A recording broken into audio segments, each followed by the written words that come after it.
If you aren't following the critical minerals and metals space, you absolutely should. In specific, I would say things like copper and rare earths are going to be on everybody's list of how do you get it, how do you source it sustainably and quickly. Anybody following data centers and AI, once again, you need those types of metals in order to build the infrastructure you have.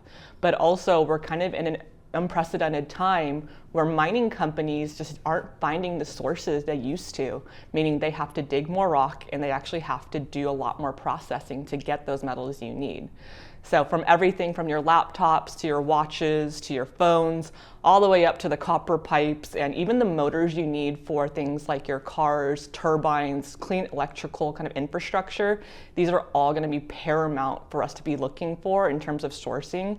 That really does deserve more attention because it's going to be a big hotspot coming up, if not now, very, very soon in the future.